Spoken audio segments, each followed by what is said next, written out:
пикиримче ушул вакцинаны алыш керек деп ойлойм. Анан өзүм деле жеке балдарым менен алам деп эле отурам да азырчы. Себеби дегенде пандемиянын күчү аябай кайтыш керек да. Ушу вакцинанын көп эле именно спутник Вини жакшы деп эле айтып атышат. Ошон үчүн буюрса алам деп эле отурам. Силерни немесин карап көрүш керек да. Составына. Эми элдер айтышат, бирок алыш керек. Алыш керек.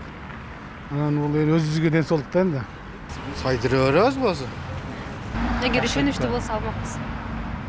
Обязательно алыш керек. Мен медик болуп иштегенмин. Ол обязательно керек. Ол ишенбегиле алба дегенге. Баары профилактикасы бар.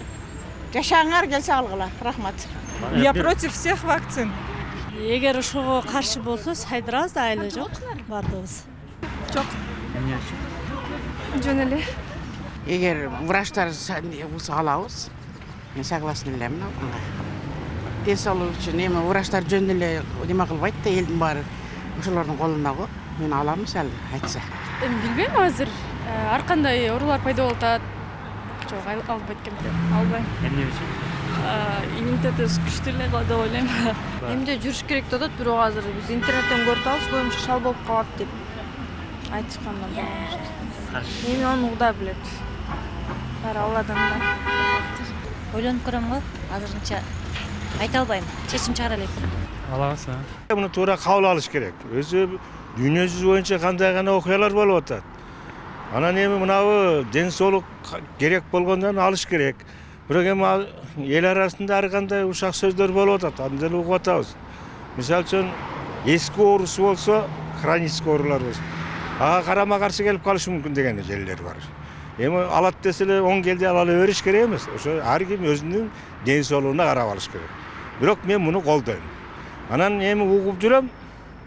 Мисалы үчүн жанагы 65 жаштан деди беле бул. Туура айтасыз. 65 жаштан. 65тен жогору жагындагы адамдарга бесплатно деген, бекерге деген.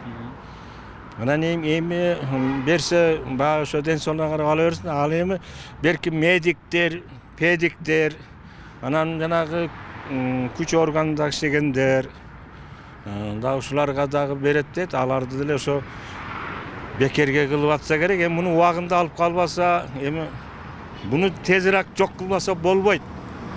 Ошон үчүн көп мына эми катуу кесем кечиресиңер го, мына неме кылып калдыңар. Арабызда жана ушак айткандар, вакцина туура келбейт. Ислам динине такап айткандар да бар. Даже ал эмес жөнөкөй эле жаш балдарга эмдөөдөргө да уруксат бербегендер болуп атат. Муну туура кабыл алыш керек. Мына өткөндө Мир телецентринен айтты го, жана алып баруучу орус кыз. Эгерде дейт дүйнө жүзү боюнча вакцинаны баары алса, 70% эл ушул пандемиядан кутулат эле дейт. Ошондо кутулса, кичине эркин басып калат элек да азыр.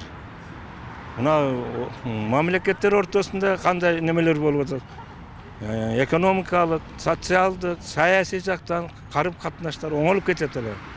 Шуну кээ бир адамдар туура эмес жоромолдоп айтып аткандарына мен өтө нааразымын, чын айтсам.